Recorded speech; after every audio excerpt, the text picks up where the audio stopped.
Everyone, this is me अनवी शर्मा। अभी हाल फिलहाल में विंटर सेशन में पार्लियामेंट में एक बिल पेश किया गया है जो कि आपके रूरल डेवलपमेंट से और रूरल एरियाज़ में दिए जाने वाले वर्क से रिलेटेड है।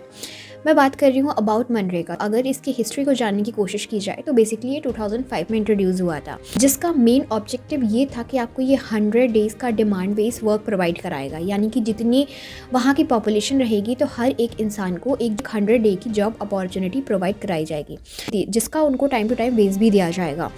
अब बात यहाँ पे आती है कि विंटर सेशन में एक नया बिल लाया गया है VVG रामजी करके,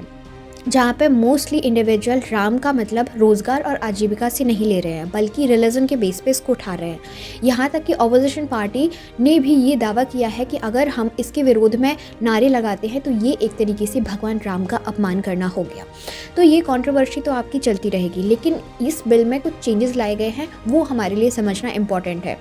इस बिल में सबसे पहले एक चेंज ये लाया गया है कि ये जो आपका काम पहले डिमांड बेस होता था, अब इसको सप्लाई बेस कर दिया गया है। इसको एग्जाम्पल के रूप में अगर हम समझने की कोशिश करते हैं तो पहले के टाइम पे या जो पॉलिसी अभी तक चली आ रही है उसमें जितने लोग रहेंगे उनके हिसाब से काम आपका देखा जाएगा और उनके हिसाब से आपका जो बजट है वो बनाया जाता था। लेकिन अभी जो सप्लाई बेस काम शुरू हो गया है उसमें एक कैप लगा दिया गया है।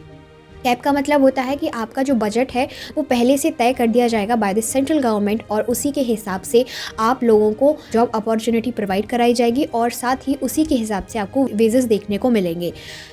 लेकिन बात यहाँ पे आ जाती है कि ये सरकार सिर्फ अपने आप को सिद्ध करने के लिए जो नाम है उनको चेंज करने में क्यों लगी हुई है, क्योंकि हम इस सरकार में देखते हैं कि हम ज़्यादातर जो काम है वो पेपर में देखते हैं और हमें पेपर का हर एक काम इस सरकार का बहुत अच्छा लगता है। लेकिन जब हम इसकी इम्प्लीमेंटेशन की बात करते हैं, ग्राउंड रियलिटी की बात करते हैं, तो इसमें आप ऐसे कोई भी एजुकेटेड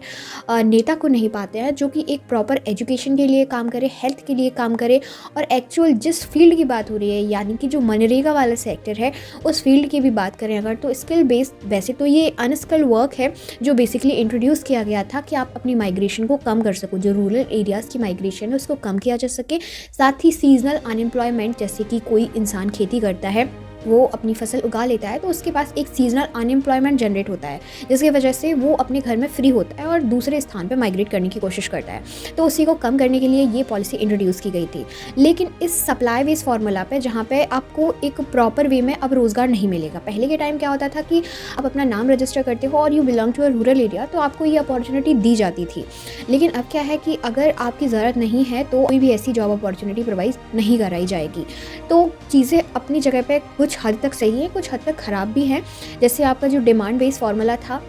उसको सप्लाई बेस में लाना, यानी कि उस पर एक कैप लगा देना, ये यहाँ पे सबसे ज़्यादा दिक्कत देखने को मिलेगी। भले ही इन्होंने 100 डेज से इसको 125 डेज़ कर दिया, क्योंकि आज के टाइम पे देखा जाए तो बहुत सारे ऐसे चेंजेस लाने के बाद भी, यानी डिजिटल चेंजेस लाने के बाद भी बहुत सारे ऐसे घोटाले देखने को मिलते हैं स्कीम में। स्पेशली जब हम एक कॉन्फ्लिक्ट की बात करते हैं तो बहुत सारा कॉन्फ्लिक्ट हमारे वेस्ट बंगाल और सेंट्रल गवर्नमेंट के बीच में भी देखने को मिलता है। बट ये सरकार के कॉन्फ्लिक्ट से अगर जनता को हानि पहुँचती है तो ये एक तरीके से जनता के हित में काम करना कैसे हुआ। वैसे ही जब हम रूरल एरियाज़ और रूरल इकोनॉमी की बात करते हैं तो पॉवर्टी अपने हाइट पे पहुंचती है, लेकिन फिर भी हम एक कॉन्फ्लिक्ट जोन में रह के चीज़ों को अगर इस तरीके से बढ़ाते हैं, उन पर अच्छे से काम नहीं करते हैं, तो ये सरकार या फिर कोई भी सरकार किस तरीके से अपना शासन अच्छे से चला पाएगी और किस तरीके से हम 2047 तक एक विकसित भारत बनेंगे।